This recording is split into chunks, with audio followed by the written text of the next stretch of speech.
Hey guys, today I will show you my Prankets deck with which I came in 19th place in the Istanbul regionals, and I'm just gonna share some opinions, some thoughts about the deck, and yeah, so let's get into it. Main deck, 3 copies of each of the Prankets. You have to play 3, you can't play any less than 3. You really want to see your combo pieces like 2 Prankets plus a polymerization or like fusion spell, and yeah, that's it for the main deck monsters. No hand traps because you already have issues with consistency, like this deck bricks a lot, and you really don't want to lower your consistency with hand traps. Then onto the spells. 2 plays, only 2 because what this is this is essentially just another Pranket monster. So you would be playing like 15, and then with terraforming set rotation you would be playing 16, 17, and I find that's a lot, and only 2 plays because of that. 1 Mystic Mine, really good card. Yeah, if your opponent doesn't have an out to this, you just basically win the duel, and there's also like a loop that you can do with Prankets, with the Rocket Ride and the Doodle Doodle Doo, and yeah, I can show that off maybe in a later video. And yeah, then 1 Fusion Recycling Plant. Yeah, this card is decent. Nothing too special, nothing too crazy, but it's also like a target for set rotation. So, and yeah, you just play this card, but in future versions I cut this card. Then 1 Terraforming, Search a Field Spell, yeah, basic. Then onto fusion spells, triple Pandemonium, triple Polymerization, and double Invocation. I don't have invocations, I borrowed them from a friend. Thank you to Umut, shoutouts. Don't buy invocations just to play Prankets. Like, of course, if you're already playing something like Shadow Invoked or like Magnite Invoked, of course you can play Invocation in this deck, but they're really expensive at the moment, and I wouldn't recommend getting invocations just for this deck. You have like alternatives like King of the Swamp or like Fusion Sage. Yes, these do get ashed. This can also get Cold Bite, but it's really not worth like investing $60 for just 2 copies of Polymerization. And yeah, that's it for the fusion spells. Then triple Instant Fusion. Best card in the deck, maybe. This is really good, like turn 1, turn 2, turn 3. It's always live with this deck. You can bring back Rocket Ride, like in the late game, and then tribute it off for to special summon out Link monsters from your graveyard. So it's a really good card. Then double Pranks. I don't like this card. And future versions I only play 1 or 0. But for the regionals I played 2.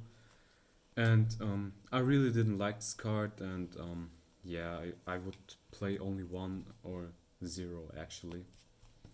And then triple Called By. Hand traps hurt you a lot. I know you can chain block with Rocket Ride, but still getting ashed on a Doodle Doodle Doo when you're about to search your fusion, or when you're about to search like your plays or anything else, it really hurts. So Called By is a must, and then in game 2 or in game 3 you can just side them out, so it's not a big deal. Then 1 Monster Reborn. I don't see a lot of people playing this card, but it's really good in this deck. Like mid to late game is where you hit your power spike, so to say, and this card is really nice in the late game. Like, you can revive this and then tribute it off for 2 Link monsters, or like you can steal cards from your opponent. It's a really underrated card in this deck, and it's a must play in my opinion. 1 Pot of Avarice.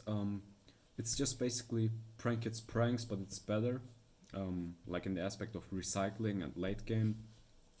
And yeah, this was a nice addition to the deck after the ban list, and yeah, it's a must play in my opinion.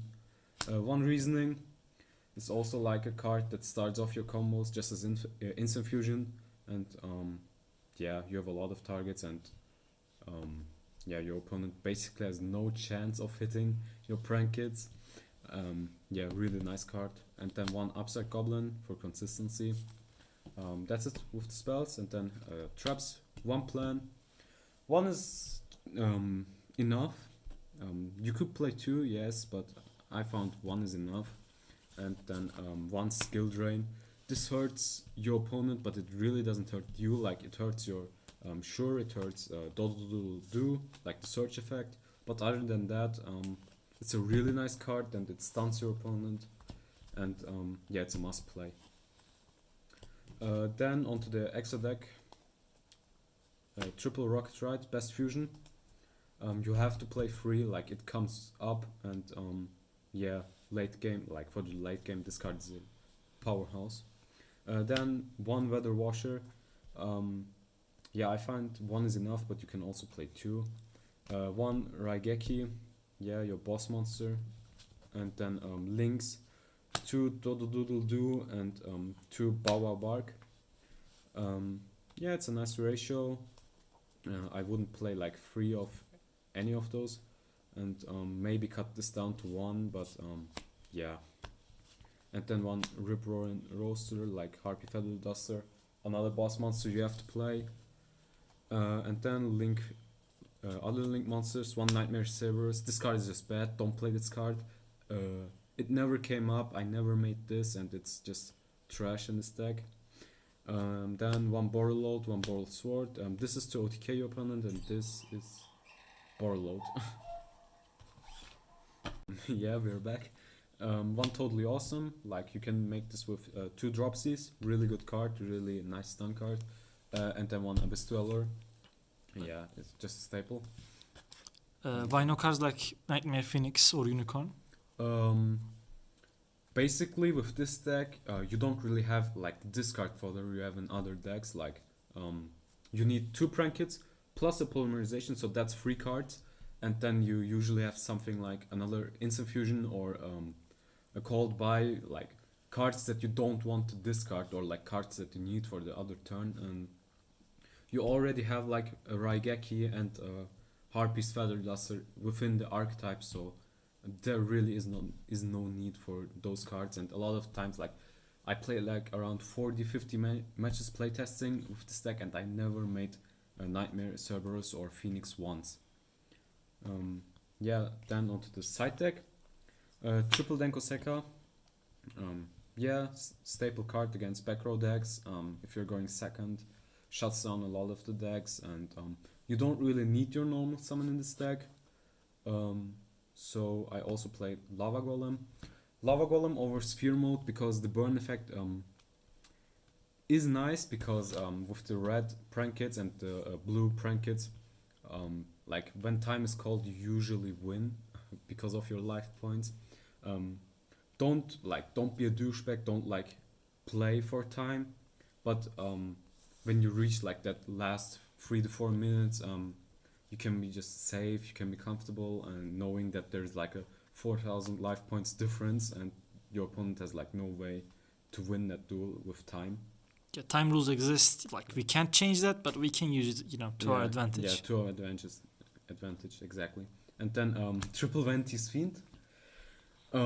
As I mentioned, you don't really use your normal summon, so you can play cards like Ventis Fiend, and if you're going first and like against something like a Salamangreat, and then you tribute summon for Ventis Fiend, that's usually GG, unless your opponent top decks Salamangreat Rage, which actually happened, and then I lost. But nevertheless, a really, really good card. Like, you do your combos, you summon your Raigeki, and then usually have like 2 prank hits monsters on the field, so you tribute 1 for this one. So you have a Raigeki plus a Ventis Fiend, and there's really no way to for your opponent to out it unless they themselves top deck Raigeki or Lightning Storm. Cards like Impermanence or Forbidden Chalice, they also add the card, but they're not really popular. Yeah, they're not really popular, and yeah, like in general, the weakness of this deck is like removal cards like Raigeki, like Lightning Storm, and it really isn't that strong like currently because of Lightning Storm. Like a lot of decks play it, and also Nibiru just shuts your deck down. You can just proceed to Scoop Phase and then go game 2 or go game 3. Like you just really can't you have to play around Nibiru, and I wouldn't play prank hits right now. Yeah, then spells, triple twin twister.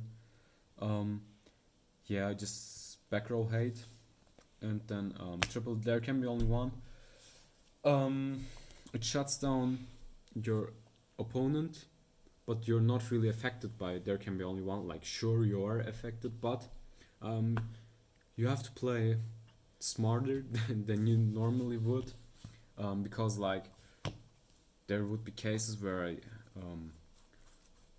would have went for this one, but I had Fancies face up on the field, and they're both thunder, so you really have to play smart if you're playing this card. But if you can play smart, it's a really good card, really nice floodgate. And yeah, that's it. That's the deck. Thank you all for watching, and see you guys later.